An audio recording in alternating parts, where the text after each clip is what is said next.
Hey everybody, welcome back to the channel. I know it's been a long time since we put out a video.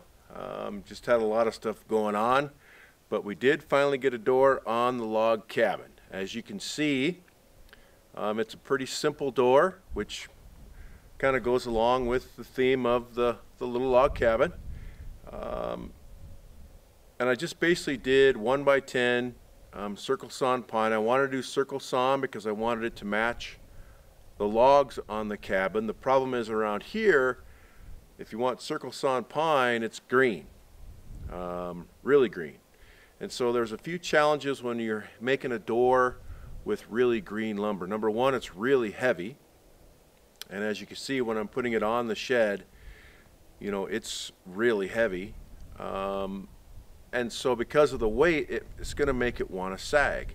And so if you look at the brace on the door, you'll see that the door is in tension. That brace is in tension. And a lot of you may think that that brace is going the wrong direction.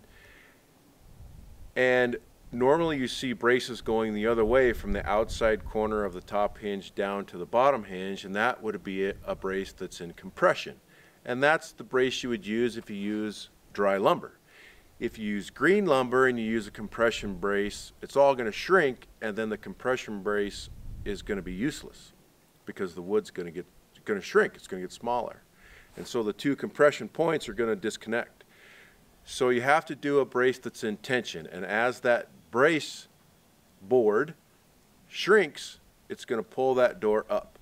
It still wants to sag a little bit because it's so heavy. So basically I've got it kind of just shimmed into place, and with that lock on it, it's got it forced into the spot that it needs to be. And I'm probably just going to leave it alone for a while and just kind of let it dry out and kind of figure out what it wants to do.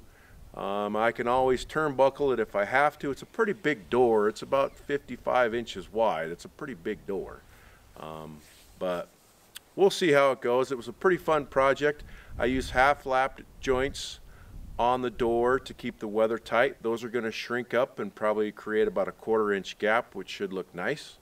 I used through bolts, one in the center of each board, because I orientated the grain correctly so that there's not going to be any cupping. Any cupping is going to be forced down towards the half-laps or towards the braces.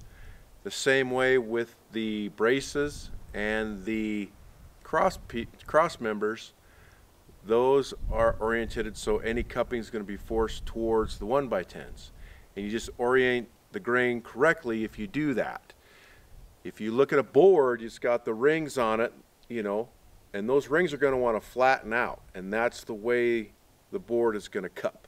And if you orientate the board so the inside of the tree is away from what you want the edges to stay tight to, then that's how it works. And so we've got everything orientated correctly on this door, so as it dries, it shouldn't cup too badly, it shouldn't twist out of shape too badly, it should stay pretty true.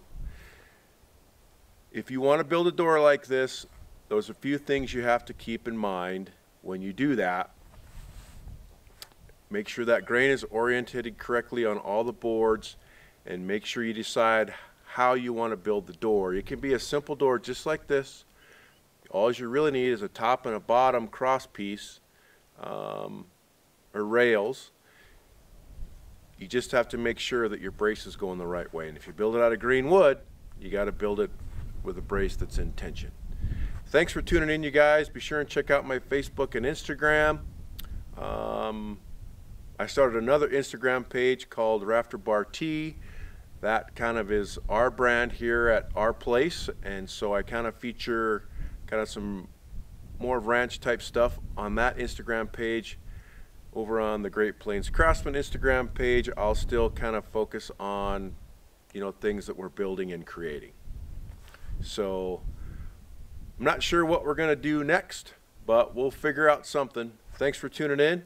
Hope you guys have a great holiday season. Have a Merry Christmas and a Happy New Year, and we'll see you guys next time.